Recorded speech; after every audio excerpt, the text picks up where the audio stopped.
मेरा नाम नीलिमा है। चल मनहूस निकल जा यहाँ से, मेरे बेटे और बहू को खा गई। दादी ने ये कहते हुए मुझे मारना पीटना शुरू कर दिया था। सामने रखी मेरे माता पिता की अर्थी उठते ही मुझे भी घर से निकाल दिया गया। ये सब उन्होंने घर के लालच में किया था ताकि वो मेरे पिता का हिस्सा भी अपने छोटे बेटे को दे दें, क्योंकि मेरे चाचा जी अच्छा कमाया करते थे और फिर उनके पास बेटा था। मेरी दादी मुझे पसंद नहीं करती थी क्योंकि मैं अपने माता पिता की बेटी थी। मेरी दादी को बेटे ज्यादा पसंद थे। मैं दर बदर फिर रही थी। माता पिता की मौत का सदमा भी था।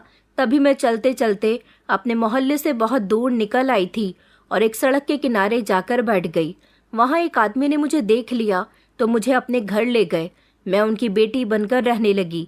जब एक दिन उन्होंने मुझे तैयार होने के लिए कहा और कहा कि घर में कुछ मेहमान आ रहे हैं, तो मैं तैयार होने लगी। जब कुछ देर के बाद मैं कमरे से बाहर आई तो मेरे पैरों तले से जमीन निकल गई, क्योंकि वहां पर तो कोई औरत नजर ही नहीं आ रही थी, सिर्फ आदमी ही आदमी थे। मैं फूट फूट कर रो रही थी। मेरे माता पिता की लाश मेरी आंखों के सामने रखी हुई थी। उनका बेजान चेहरा मुझसे जैसे नजरें चुरा रहा था। मैं चिल्ला चिल्ला कर उन्हें झंझोड़ रही थी।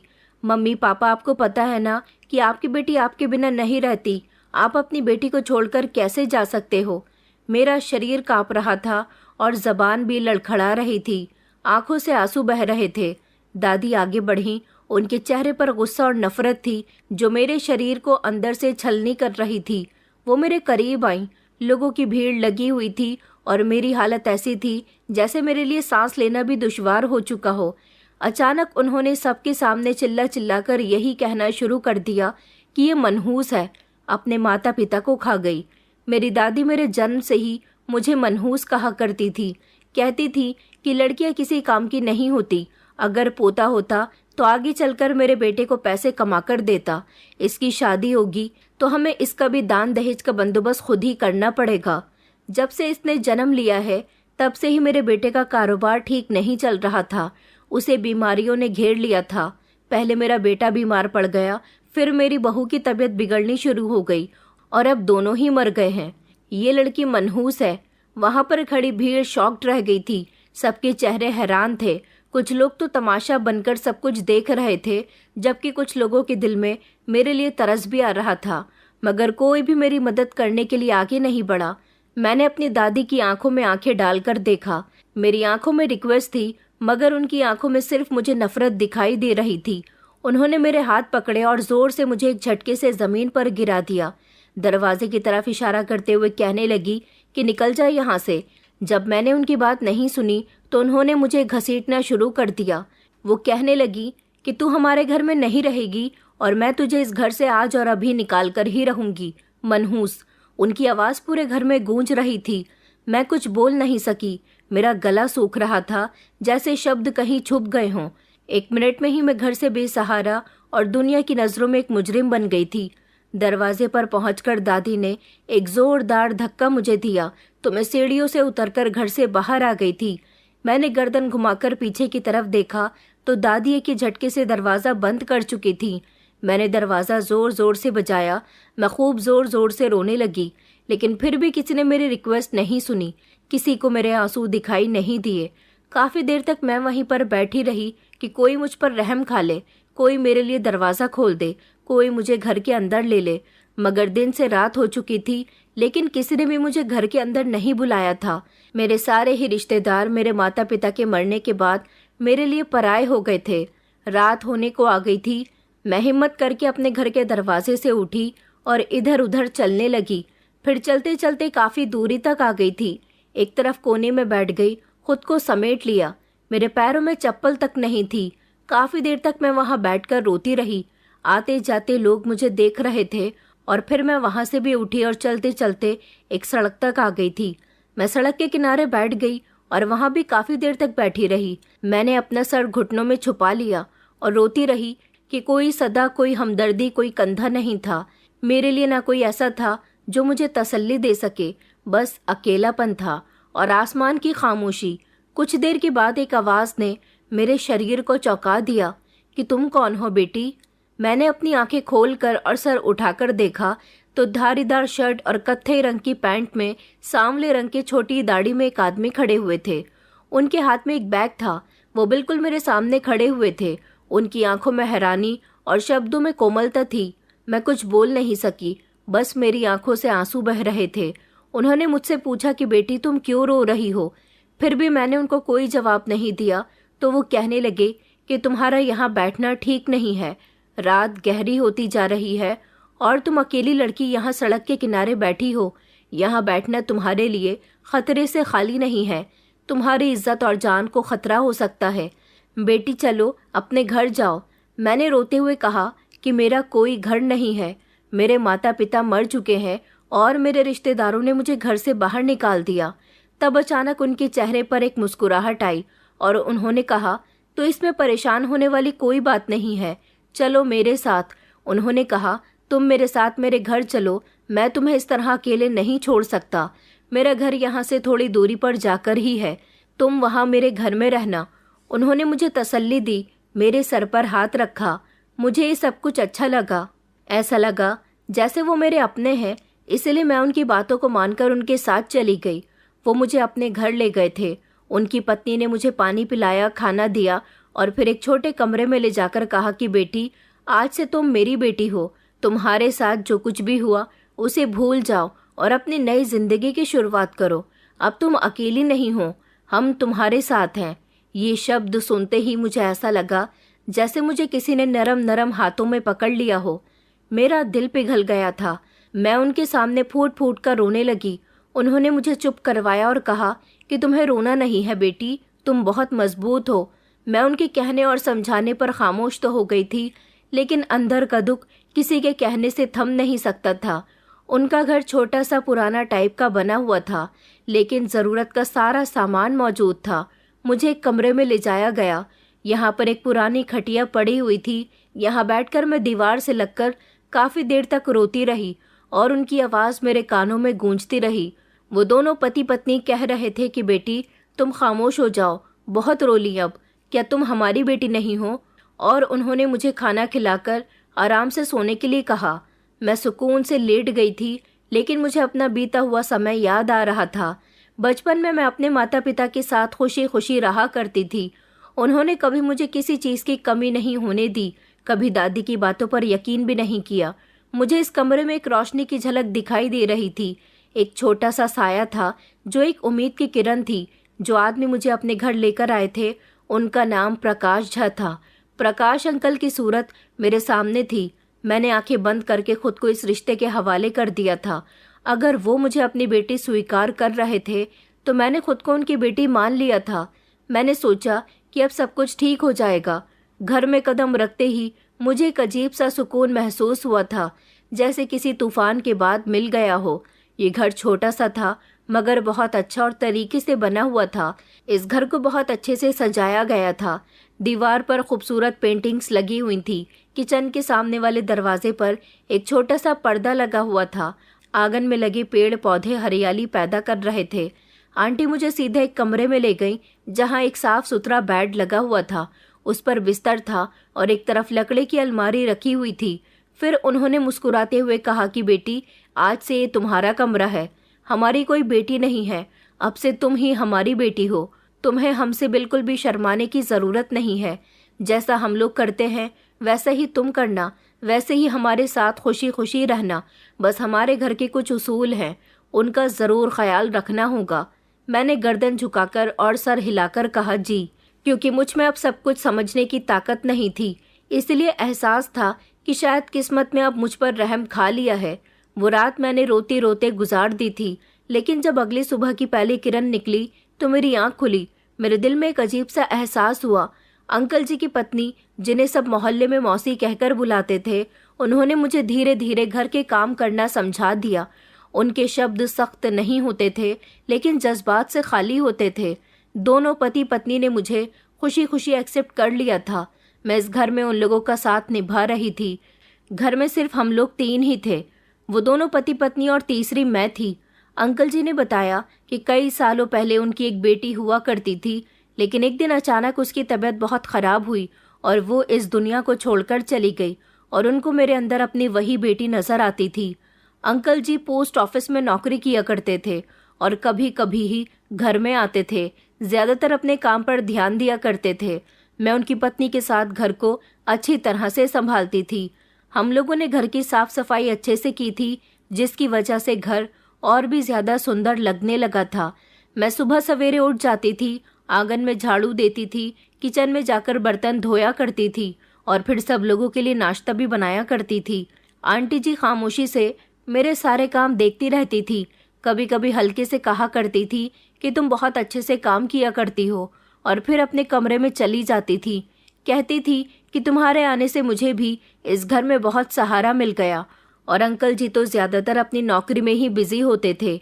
शाम को जब वो घर वापस आते तो आंगन में बैठकर ताज़ी हवा के मजे लिया करते थे। मैं उनके लिए चाय बनाया करती थी। अंकल जी की मौजूदगी में घर में एक अजीब सी खामोशी छा जाती थी। मैं उन्हें देखकर अपनी नजरें झुका लेती थी। उनकी मुझ पर बहुत एहसान थे। दिन गुजरते गए और मेरे दिल में ये एहसास जड़ पकड़ता गया कि शायद सच में मैं अब यहाँ पर महफूज हूँ। ये ख्याल जैसे मेरे अंदर एक अजीब सा सुकून पैदा कर दिया करता था। मैंने पूरे दिल से इस घर को अपने घर जैसा समझ लिया था। मैं यहाँ सारे काम किया करती थी। दोपहर को सबके लिए खाना बनाना, घर की साफ सफाई करना, कपड़े धोना। रात को आंगन में बैठ जाती थी और छत को तकती रहती थी, जैसे मुझे आसमान में चमकते सितारों में अपने माता पिता नजर आते थे। यही सब अब मेरे रूटीन का एक हिस्सा बन चुका था। आंटी जी कभी कभी मेरे बालों में तेल लगा दिया करती थी या मेरे हाथों पर मेहंदी लगाकर कहती कि तुम्हारे हाथ तो बहुत ही सुंदर लग रहे हैं। वो हमेशा मेरी सुंदरता की तारीफ करती रहती थी। मेरे दिल को एक अजीब सी राहत मिलती थी। मुझे यकीन होने लगा था कि अब मैं इस घर का हिस्सा बन चुकी हूँ। एक दिन जब मैं आंगन की सफाई कर रही थी, दोपहर का समय था, जब दरवाज़ा बजने लगा। मैंने जैसे ही दरवाज़ा खोला तो दरवाजे पर अंकल जी खड़े हुए थे। उनके कपड़े पसीने से भीगे हुए थे, चेहरे पर थकन थी, लेकिन आंखों में नरमी थी। उन्होंने मेरी तरफ देखा और कहा कि बेटी, तुमने घर को बहुत अच्छे से संभाल लिया, बिल्कुल इस घर के मेंबर की ही तरह। मैंने उनको घर के अंदर आने का इशारा दिया और उनके लिए पानी लेकर आई। वो बैठकर ठंडी सांस भर रहे थे। कहने लगे कि आज मैं जल्दी फ्री हो गया था तो सोचा कि घर आ जाता हूँ। उन्होंने मुझसे पूछा, क्या तुम पढ़ी लिखी हो? मैंने कहा नहीं। तो उन्होंने कहा कि मैं चाहता हूँ कि तुम भी शिक्षा हासिल कर सको, इसलिए मैं तुम्हारे लिए एक ट्यूशन टीचर घर में ही लगवा देता हूँ। हर लड़की को शिक्षित होना ज़रूरी है। मैंने धीमी आवाज़ में कहा कि जी, मैं शिक्षा हासिल करने के लिए तैयार हूँ। इन छोटे छोटे लम्हों पर मुझे अपनी खुशहाल जिंदगी का एहसास हो जाता था। मेरे अंदर की जख्मी आत्मा को जैसे सुकून मिल जाता था। वो दर्द जो मुझे मेरे माता पिता की मौत के बाद मेरी दादी और मेरे रिश्तेदारों से मिला था, अब सब कुछ धुंधला होने लगा था। धीरे धीरे मैं सब कुछ भूलती जा रही थी। मैं हमेशा रात को सोने से पहले प्रार्थना किया करती थी और ऊपर वाले का शुक्र अदा किया करती थी कि आपने मुझे इस घर में भेजकर मुझ पर बहुत बड़ा एहसान किया। अगर मैं यहाँ नहीं आती तो ना जाने मेरे साथ क्या होता, मैं कहाँ जाती। ये खून के रिश्ते तो नहीं थे, लेकिन उनके दिलों में मेरे लिए बहुत जगह थी। एक दिन आंटी जी मेरे पास आईं और वो मेरे बालों में हाथ फेरते हुए कहने लगीं कि बेटा, तुम्हारे अंकल जी तुमसे बहुत खुश रहते हैं, तुमसे बहुत मोहब्बत करते हैं, तुम सच में इस घर की इज्जत बन गई हो। मैंने उनके हाथ पकड़कर कहा कि आंटी जी, मुझे ये सब कुछ महसूस होता है कि अब मैं अकेली नहीं हूँ। फिर वो काफ़ी देर तक मेरे साथ बातचीत करने के बाद वापस अपने कमरे में चली गई थी। मेरे लिए ये समय ऐसा था जैसे रात के अंधेरे में किसी को उजाला मिल जाता है। एक उम्मीद, एक छोटा सा भरोसा मेरे दिल में जन्म लेने लगा था, मगर मुझे नहीं पता था कि ये सुकून सिर्फ कुछ दिनों का है और जो मैं समझ रही थी कि मेरे लिए ये एक नई जिंदगी है, दरअसल ये सब मेरे लिए परीक्षा का दरवाज़ा था। एक नया जाल जो इतना मजबूत था कि मुझे उसकी मजबूती का एहसास भी नहीं हो सका जब तक वो मुझे पूरी तरह से जकड़ नहीं ले। दिन धीरे धीरे गुजरते जा रहे थे। मेरा दिल भी उस घर को अपना मान चुका था। दोनों पति पत्नी मेरे साथ बिल्कुल पहले जैसे ही थे, लेकिन एक वक्त के बाद उनके अंदर एक अजीब सा बदलाव आ गया जो ना जाने कब से मेरी नज़रों से छुपा हुआ था, लेकिन फिर दिल के अंदर चुभने लगा था। उनकी नज़र जो पहले मुझे मोहब्बत से देखा करती थी, अब कुछ ज़्यादा ही मुझ पर ठहरने लगी थी। वो अब मुझसे नज़रें चुराकर बात करने लगे थे। कभी अंकल जी मेरे करीब से होते हुए गुजरते और बेवजह ही रुक जाते थे, तो कभी मुझे आवाज़ देकर बुलाते और जब मैं उनके पास जाती तो मुझे देर तक देखा करते। आंटी जी ये सब कुछ देखा करती थी, लेकिन वो कुछ नहीं कहती थी। ऐसा लगता था जैसे वो बदलाव को महसूस करने की कोशिश नहीं कर रही हैं। एक दिन अंकल जी ने पोस्ट ऑफिस जाने से पहले मुझे आवाज लगाई। मैं झाड़ू लगा रही थी। जल्दी से झाड़ू जमीन पर रखकर उनके पास आई। उन्होंने मुझे ध्यान से देखा और कहने लगे कि बेटी, कल घर में कुछ मेहमान आ रहे हैं, तुम थोड़ा अच्छे से तैयार हो जाना। मैंने तुम्हारी आंटी जी से कह दिया है कि वो तुम्हारे लिए अच्छे से कपड़े खरीद लें। मैंने हैरानी से उनकी तरफ देखा। आज तक तो इस घर में कोई मेहमान नहीं आया था, फिर भी मैंने धीरे से सर हिला दिया, लेकिन दिल में एक हल्की सी बेचैनी होने लगी। फिर सोचा कि शायद उनके कोई ज़रूरी और करीबी रिश्तेदार हों, बहुत समय के बाद यहाँ आ रहे हों। आंटी जी बाजार से शाम को मेरे लिए कपड़े लेकर आईं, हल्के नीले रंग के कपड़े। उन्होंने वो कपड़े मुझे दिए और कहने लगी कि कल अच्छे से तैयार हो जाना, मेहमानों के सामने तुम्हारा अच्छा इंप्रेशन होना चाहिए। उनके शब्दों से मुझे ऐसा लग रहा था जैसे वो ये कपड़े देते हुए मुझे बिल्कुल भी खुश नहीं थी। अगली सुबह मैं जल्दी उठ गई थी, बाथरूम में जाकर नहाई और वो नए कपड़े पहने जो आंटी ने मुझे दिए थे। शीशे के सामने खड़े होकर मैं खुद को देख रही थी तो दिल एक अनजानी सी वहशत का शिकार हो रहा था। मैंने उन कपड़ों में खुद को भी थोड़ा अजीब पाया था।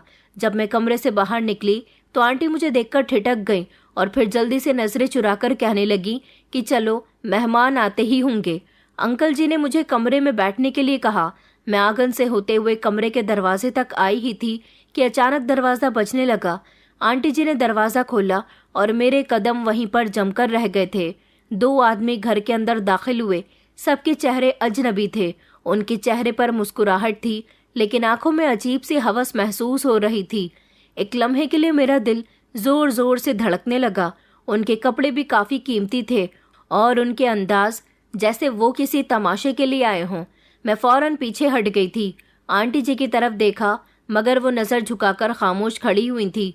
इन दोनों आदमियों में से एक ने मुझे ऊपर से लेकर नीचे तक देखा, फिर अंकल जी की तरफ इशारा किया जो अब सामने आकर खड़े हो चुके थे।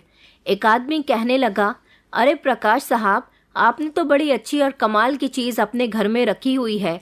जिस पर अंकल जी मुस्कुराते रहे, जैसे उन्हें ये बात बुरी ना लग रही हो। मेरी हालत ख़राब हो चुकी थी क्योंकि उन आदमियों के कहे हुए शब्द मुझे बिल्कुल भी अच्छे नहीं लग रहे थे। न जाने क्यों कुछ गड़बड़ सी महसूस हो रही थी। मैं पीछे हटकर अंदर जाने लगी तो अंकल जी ने मुझे आवाज़ दी और कहने लगे कि बेटी, अब आओ, ये दोनों तुमसे मिलना चाहते हैं। ये हमारे बहुत ही ख़ास मेहमान हैं। मेरे कदम ज़मीन में फंस गए, धड़कन तेज़ होने लगी और दिल धड़कने लगा। उन दोनों आदमियों की नज़र मेरे शरीर पर जम चुकी थी और अंकल जी का बर्ताव भी कुछ ऐसा ही था जैसे मैं उनके लिए कोई चीज़ हूँ जिसे उनको आज पेश करना है। मैं एक सेकंड के लिए सब कुछ भूल गई थी। मेरे माता पिता, मेरा यूं सड़कों पर भटकते रहना, आंटी जी की मीठी मीठी बातें और अंकल जी का ये बर्ताव, सब कुछ। ये पहला दिन था जब मुझे शक हुआ था कि शायद ये घर मेरे लिए वो सहारा नहीं जिसे मैं अपनी इज्जत छुपाने का ठिकाना समझ रही थी। ये कपड़े इन लोगों की दी हुई मोहब्बत नहीं थी, बल्कि एक नए तूफान की पहली झलक थी। जब इन दोनों आदमियों के आने के बाद मैं कमरे में वापस आई तो दिल की धड़कन काबू में नहीं आ रही थी। मैं फूट फूट कर रो रही थी और अपने आप को समझाने की कोशिश कर रही थी, जैसा मैं सोच रही हूँ ऐसा कुछ भी नहीं होगा। आंखें बंद की तो दरवाजे पर खड़े हुए उन दोनों आदमियों के चेहरे दिमाग में घूम रहे थे। कुछ समय के बाद अंकल जी ने दरवाज़ा खटखटाया। उनकी आवाज़ पहले की तरह ही नरम थी, जिसमें अब मुझे जहर महसूस हो रहा था। उन्होंने कहा कि बेटी, बाहर आओ, हमारे मेहमान तुम्हारा इंतज़ार कर रहे हैं। मैंने तुम्हारा रिश्ता तय कर दिया है, आज तुम्हारी शादी है। ये सुनते ही मेरे पैरों तले से ज़मीन निकल गई। मेरी शादी? मैंने खुद से कहा। मेरे कदम रुक गए थे। मैंने दरवाजे के करीब जाकर धीरे से कहा कि अंकल जी, मेरी शादी किससे, कब और क्यों? उन्होंने कहा कि मैंने तुम्हारा बहुत अच्छी जगह रिश्ता लगा दिया था। तुम काफ़ी समय से हमारे घर में रह रही हो, इसलिए अब तुम हमारी जिम्मेदारी हुई। तुम्हारी शादी आज ही होगी। तुम्हारी किस्मत बदलने वाली है। शादी के बाद तुम राज करोगी। मैंने दरवाज़ा नहीं खोला और मैं पीछे हटकर एक ही झटके से बिस्तर पर बैठ गई। मेरी आंखों में आंसू आ गए थे और दिमाग में डर दौड़ रहा था। अचानक दरवाज़ा खुल गया था। आंटी जी कमरे के अंदर आईं। उनके हाथ में एक दुपट्टा था। उन्होंने कहा कि चलो, पंडित जी बाहर तुम्हारा इंतज़ार कर रहे हैं। बेटी, आज तुम्हारी शादी है। हम तुम्हें इज्जत से विदा कर देना चाहते हैं। मैंने रोते हुए कहा कि नहीं, ऐसा नहीं हो सकता। उन्होंने कहा कि बेटी जिद मत करो। मैंने उनके चेहरे में वो माँ तलाश करने की कोशिश की जो कभी मेरे अंदर की चीखें सुन सकती थी, मगर अभी तो मुझे वहाँ सिर्फ एक पत्थर की बनी मूरत दिखाई दे रही थी। उन्होंने मेरे हाथ पकड़े और ज़बरदस्ती मुझे वो लाल रंग का दुपट्टा पहनाया और मेरा हाथ पकड़कर मुझे बाहर ले आई थी। मैं खामोश थी, जैसे मेरे अंदर की सारी आवाज़ें मर चुकी हों। जैसे ही मैंने बाहर जाकर देखा तो पंडित जी को भी बुला लिया गया था और एक बड़ी उम्र का आदमी बैठा हुआ था जो पंडित जी के बिल्कुल बराबर में बैठा था। पंडित जी ने अग्नि भी जला ली थी। इस मर्द की आंखों में मुझे लालच नजर आ रहा था। मैंने उसकी तरफ एक नज़र भी नहीं देखा। फिर मुझे उसके बराबर में बैठा दिया गया। मुझे कुछ भी अच्छा नहीं लग रहा था। मैं यहाँ से भाग जाना चाहती थी, लेकिन सब लोग मेरे आसपास खड़े हुए थे। पंडित जी ने मंत्र पढ़ने शुरू कर दिए। मैं इस शादी से इनकार करना चाहती थी, लेकिन मेरी आवाज़ भी नहीं निकल सकी। गले में जैसे कहीं दबकर रह गई थी। अंकल जी ने मेरी खामोशी को रजामंदी जान लिया और इस तरह मेरी शादी इस बड़ी उम्र के आदमी के साथ कर दी गई। जब मुझे वो आदमी मंगलसूत्र पहना रहा था और मैं उसका हाथ झटक रही थी, तब आंटी जी ने ज़बरदस्ती मेरा हाथ पकड़ लिया और मेरे हाथों को रोक लिया। तब उस आदमी ने मुझे मंगलसूत्र पहना दिया और फिर उसके बाद मुझे इस आदमी के साथ गाड़ी में बैठा दिया गया। अंकल जी के चेहरे पर ऐसी मुस्कुराहट थी जैसे उन्होंने कोई बहुत बड़ी जंग जीत ली हो। मैं खामोशी से गाड़ी की खिड़की के बाहर देखती रही। शहर का नज़ारा धुंधलाता जा रहा था। आंखों में आंसू, दिल में तूफान और शरीर में सन्नाटा था। गाड़ी थोड़ी देर तक चलती रही और उसके बाद एक बड़े से बंगले के बाहर आकर रुक गई। दूसरा वाला आदमी गाड़ी से उतरा जिसने दरवाज़ा खोला।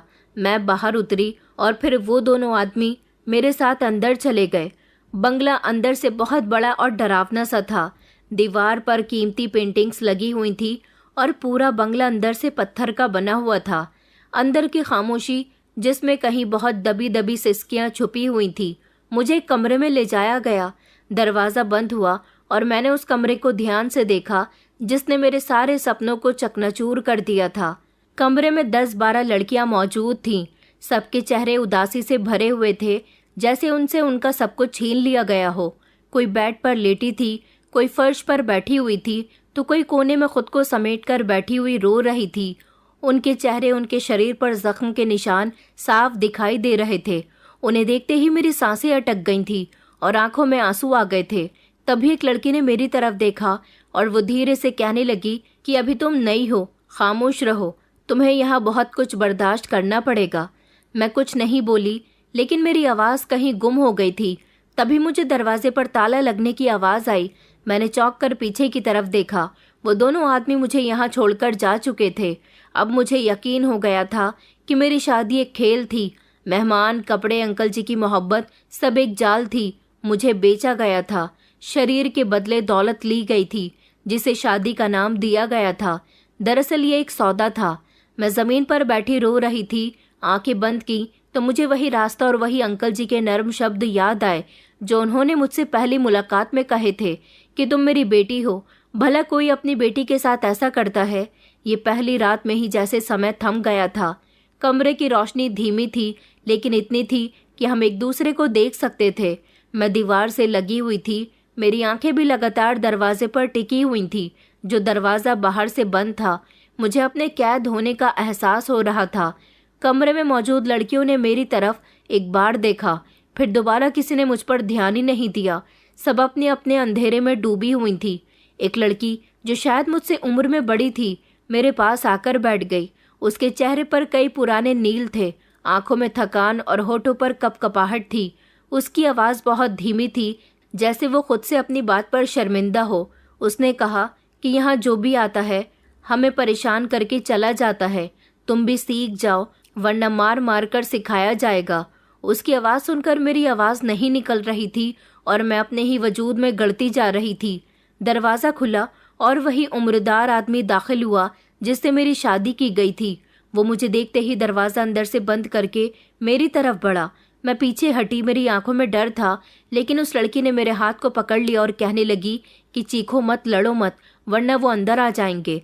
मैंने चीखने की कोशिश की, अपनी जबान खोली, मगर अगले ही लम्हे थप्पड़ ने मेरे चेहरे का रंग बदल दिया था। मैं जमीन पर गिर गई और बाकी सब कुछ धुंधला धुंधला दिखाई देने लगा। सिर्फ दर्द था, रोना था और एक चीख जो गले में घुटकर रह गई थी। रात बीत गई। जब आंख खुली तो मेरे शरीर में बेहद दर्द हो रहा था। कमरे की बाकी लड़कियां अपनी कंडीशन में बैठी हुई थी। किसी के चेहरे पर हैरानी नहीं थी, जैसे मेरा चिल्लाना उनके लिए मामूली बन गया हो। एक लड़की मेरे पास आई। उसके हाथ में एक पुराना सा कपड़ा था और पानी का गिलास था। उसने कहा, उठ जाओ, अपना पसीना साफ करो, पानी पियो, वो लोग शाम को फिर से आएंगे। मैंने उसे देखा। मैं कुछ बोलने की कोशिश कर रही थी मगर मेरे होंठ सूजे हुए थे और आवाज निकल नहीं रही थी। ये पहला दिन था और ये भी शुरुआत थी। हर शाम दरवाज़ा खुलता और कोई नया चेहरा अंदर दाखिल होता था। कुछ ने प्यार से बात की, कुछ ने ज़बरदस्ती और कोई ज़्यादा उम्र का, कोई जवान, कोई शराब के नशे में धुत तो कोई गुस्से से भरा हुआ। उन सब के लिए शरीर ज़रूरी था। मेरे अंदर की चीख हर दिन बढ़ती जा रही थी। सांस लेते, दर्द सहते और खामोश रहते ही मेरा समय गुजर रहा था। हर रात खुद को ख़त्म होते देखना, नींद ना आना, भूख ना लगना, इन सब में ही मेरी ज़िंदगी गुजर रही थी। बंगले के सारे हिस्से एक जैसे थे। मुझे ऐसे लगता था जैसे इस खूबसूरत नर्क में मुझे फेंक दिया गया हो। मैं एक ऐसी जिंदा लाश बन चुकी थी जो चलती फिरती थी, सांस लेती थी, लेकिन मर चुकी थी। कमरे में ऐसी बदबू रहती थी जो सिर्फ जुल्म सहने वाले ही महसूस कर सकते थे। कुछ लड़कियां कभी कभी हंसने की कोशिश करती, जैसे खुद को यकीन दिलाने की कोशिश कर रही हूं कि अभी भी जिंदगी बाकी है, मगर उनकी हंसी में दर्द झलकता था। मुझे यहाँ 1 महीना हो चुका था और शरीर आधा हो चुका था, मगर आत्मा रोज मरती थी। हर रात में एक नई लाश बनती, लेकिन हर सुबह उस लाश को दोबारा जीना होता। कई बार मेरा दिल चाहा कि मैं यहाँ से भाग जाऊं, दरवाज़ा तोड़ दूं, मगर कमरे की दीवार इतनी मजबूत थी जितनी कि हमारे अंदर का डर। वही लड़की जो पहले दिन मेरे पास आई थी मुझे थोड़ा थोड़ा सहारा दिया करती थी, मेरे जख्मों पर मरहम लगाया करती थी, मुझे अपने हाथों से खाना खिलाया करती थी और कहती थी कि बस जीती रहो और सांस लेती रहो, मर गई तो इन लोगों को खुशी होगी। लेकिन मैं खुद से सवाल करती थी कि क्या मैं जिंदा हूँ? क्या इसे जीना कहते हैं? मैं वो कैदी थी जो कैद में रहने के लिए खुद को तोड़ चुकी हो। इस बंगले में दिन ब दिन अंधेरा बढ़ता जा रहा था, जैसे मैं मिट्टी में मिलती जा रही थी। मेरी पहचान, मेरी आत्मा, सब कुछ धुंधलाता जा रहा था। सुबह को जब लड़कियां अपने अपने बिस्तर पर थीं, एक लड़की तो पिछले 2 हफ्तों से खामोश रहती थी, अचानक खिड़की की तरफ बढ़ी और बिना कुछ कहे उसने नीचे छलांग लगा दी। सब कुछ जैसे एक लम्हे में हो गया।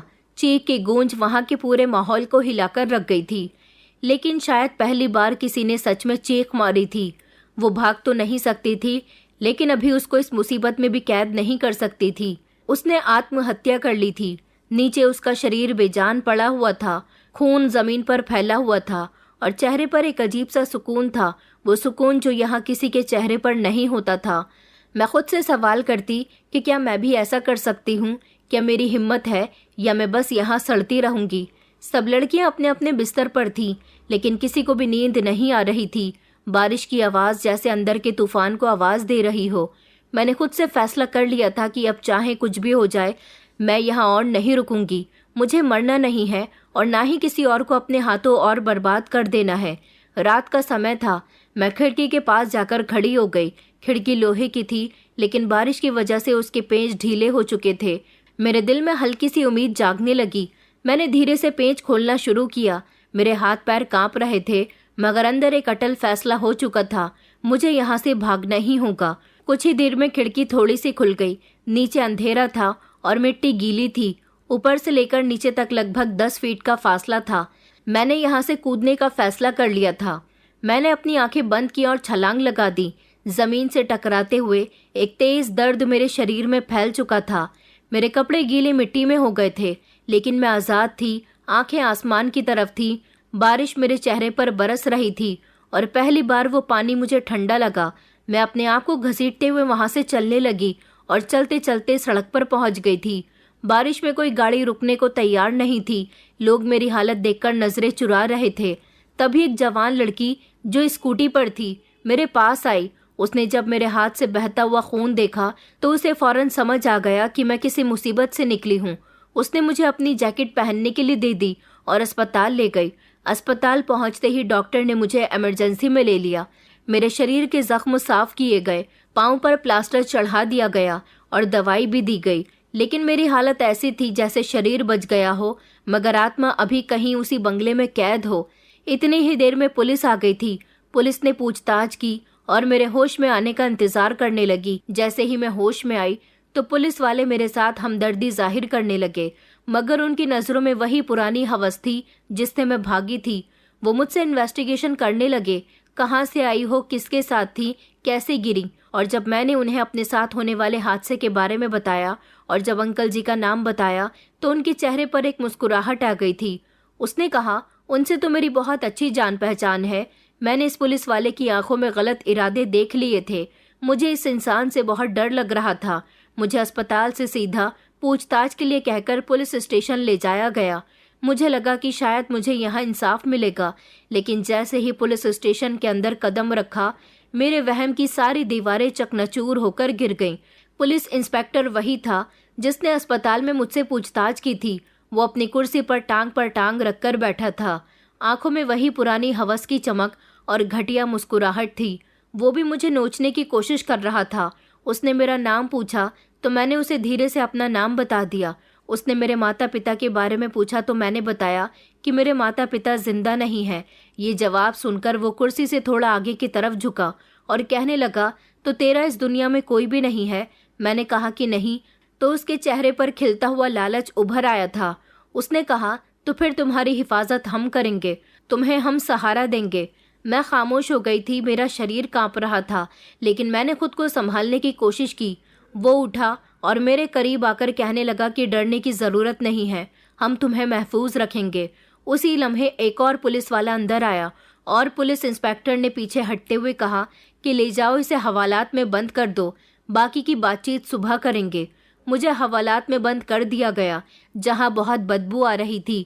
वहां पर सीलन और ज़मीन पर फटा हुआ बिस्तर था। अंदर कई सारी औरतें थीं, कुछ चोरी के केस में और कुछ गैर कानूनी कामों में और कुछ बेवजह ही यहाँ पर बंद थीं, लेकिन सबका हाल एक जैसा था। मैं एक कोने में बैठ गई, खुद को दीवार से लगा लिया और रोने लगी। तभी एक भारी आवाज़ वाली औरत मेरे करीब आई और कहने लगी कि तू इधर क्या कर रही है। लंबी चौड़ी सांवली सी रंगत की और उसके चेहरे पर काफ़ी सारे जख्म थे और आंखों पर चमक थी जैसे कई कैद खाने तोड़ कर आ गई हो। उसने कहा, ये जगह मेरी है, यहाँ से हट और हाँ चल, मेरे पैर दबाने शुरू कर दे।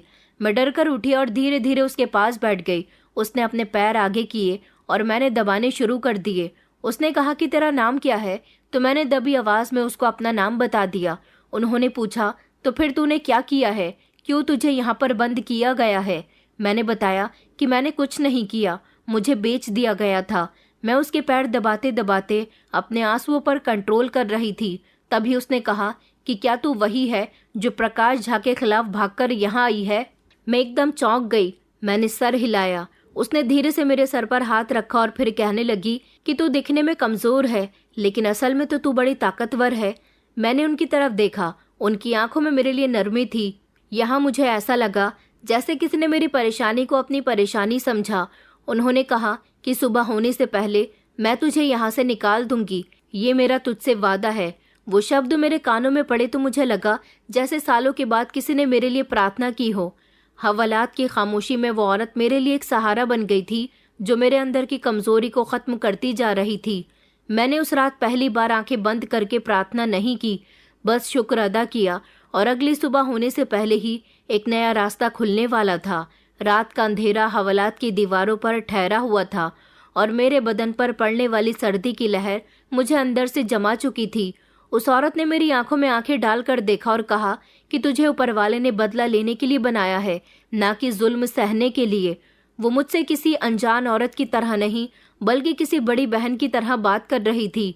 उन्होंने मुझसे पूछा कि बताओ तुम्हारे साथ क्या हुआ, तो मैंने उनको रोते हुए सब कुछ बता दिया था। मैं बोलती गई और वो सुनती गई। बीच में उन्होंने मुझसे कोई सवाल नहीं किया। उन्होंने कहा कि सुबह होने से पहले तू यहाँ से निकल जाएगी, क्योंकि जो तेरे साथ हो चुका है वो अब तेरे साथ दोबारा नहीं होना चाहिए। मैं तेरे साथ ये सब इसलिए कर रही हूँ क्योंकि एक समय पहले मेरे साथ भी कुछ ऐसा ही हुआ था और मुझे भी यहाँ जेल लाने के बाद यहाँ का कैदी बना दिया गया था। ऐसी कैदी जिसने कभी कुछ किया ही नहीं। बस तब से मैंने सोच लिया है कि मैं अपनी जैसी लड़कियों की हमेशा मदद करूँगी। ये शब्द उन्होंने इतने यकीन से कहे थे जैसे वो खुद अदालत की जज हों, वकील हों और पूरी दुनिया उनकी मुट्ठी में हो। मैंने कुछ नहीं कहा, मैं खामोश रही। रात धीरे धीरे गुजरती जा रही थी। आधी रात के समय जब हवालात में मौजूद लोगों की नींद गहरी हो चुकी थी, तभी एक गाड़ी वहां आकर रुकी। उन्होंने कहा कि इस लड़की को यहाँ से ले जाओ। तभी मैं चौंक गई और साथ ही वो दबंग औरत खड़ी हो गई। उसने मेरे कंधे पर हाथ रखा और आंखों में झांक कर कहा कि तुम चली जाओ, मगर कभी पलटकर कमजोर मत बनना। उन सबको जवाब देना जो तुम्हें नोचने चले थे। मैंने खामोशी से सर हिलाया। मैं दरवाजे की तरफ बढ़ी और जैसे ही सलाखों के उस पार कदम रखा, लगा जैसे कोई बरस की जंजीर एक साथ टूट गई हो। बाहर सफेद चादर में लिपटी हुई एक औरत खड़ी थी। उम्र लगभग 50 साल के करीब होगी। आंखों में एक भरोसा और चेहरे पर कामयाबी थी। उन्होंने मुझे बताया कि मेरा नाम सुनीता है। मैं एक मीडिया रिपोर्टर हुआ करती थी, लेकिन अब रिटायर्ड हो चुकी हूँ, मगर तुम जैसी लड़कियों की अभी भी मदद करती हूँ। ये औरत विमला, उसने मुझे तुम्हारे बारे में खबर दी। दरअसल कई सालों पहले मैं विमला का इंटरव्यू लेने के लिए आई थी। तभी मुझे पता चला कि यहाँ बहुत सारी ऐसी लड़कियों को लाया जाता है जो बेकसूर होती हैं। विमला को मैंने अपना कॉन्टैक्ट नंबर दे दिया था। विमला ने ही मुझे यहाँ दरख्वास्त देकर बुलाया है। हम लोग तुम्हें यहाँ से ले जाने के लिए आए हैं ताकि तुम अपने जुल्म के खिलाफ आवाज उठा सको। अब मुझे समझ आया था कि इस औरत ने मुझे अंधेरे से खींचकर उजाले में डाल दिया था। फिर सुनीता जी के जरिए मुझे कोर्ट में ले जाया गया और जितने भी लोगों ने मेरे साथ गलत किया था उन सभी के खिलाफ केस दर्ज किया गया। मैंने अब बोलना सीख लिया था। उस औरत ने मेरी बहुत मदद की। वो मेरी ताकत बन गई। उसने मुझे सिखाया कि तुम्हें अपने खिलाफ आवाज उठानी है, तुम्हें सिर्फ फैसला करना है। हम तुम्हारे साथ हैं। अब मेरा किया गया हर फैसला मेरी कहानी को जवाब देने जा रहा था। जो कुछ भी मेरे साथ हुआ, मैंने कोर्ट में जाकर वो सब कुछ बताया। बहुत सारे पुलिस वालों के सामने खड़े होकर अपनी गवाही दी। मोबाइल से मेरी वीडियो बनाई गई और उसे अपलोड कर दिया गया, जिसमें मैं अपनी बीती हुई कहानी बयां कर रही थी और दुनिया वाले सुन रहे थे। मैंने उन सारे चेहरों को बेनकाब कर दिया था जो काफी समय से मुझे तंग कर रहे थे। प्रकाश अंकल, पुलिस इंस्पेक्टर और वो लोग जो मुझे अपने साथ कैद करके ले गए थे। सुनीता जी ने मेरी बहुत मदद की। सुनीता जी एक पुरानी और मशहूर रिपोर्टर रह चुकी थी, जिनको बहुत सारे लोग जानते थे और मीडिया उनकी दीवानी थी। आज जब उन्होंने मुझ जैसी लड़की की मदद की तो पूरा सिस्टम हिल चुका था। इस दुनिया ने मुझे बहुत कमजोर समझ लिया था। मेरी लड़ाई हर उस इंसान के साथ थी जो मुझे सहारा देकर मुझे बेवकूफ़ बनाना चाहता था। सुनीता जी मेरे साथ थीं। जब मैं अदालत में दाखिल हुई तो मेरे दिल की धड़कनें तेज हो गई थी। जज अपनी कुर्सी पर थे। माहौल सीरियस था। मेरे मुजरिमों को पेश किया गया था। प्रकाश अंकल की आंखों में डर और शर्मिंदगी साफ झलक रही थी। वो नजरें झुकाकर खड़े हो चुके थे और मैं सुनीता जी की वजह से सर बुलंद करके खड़ी हुई थी। उन्होंने कहा था कि तुम डरना मत, मैं तुम्हारे साथ हूँ। जो भी तुम्हारे साथ हुआ यहाँ सब कुछ बता दो। मेरी मेडिकल रिपोर्ट हो चुकी थी जिसमें ये बात साबित हुई थी कि जब मुझे अपने साथ कैद करके लाया गया था तो वहाँ मेरे साथ बहुत गलत हुआ था। कई लोग मेरे साथ गलत काम कर चुके थे। मैंने कोर्ट में बुलंद आवाज में कहा, मैं वो लड़की हूँ जिसे मनहूस कहा गया, मगर आज अपनी सच्चाई के साथ खड़ी हुई हूँ। ये वही आदमी है जिसने पिता बनकर मेरे शरीर का सौदा किया। मेरी आवाज पूरी कोर्ट में गूंज रही थी। प्रकाश अंकल का चेहरा सफेद हो गया था।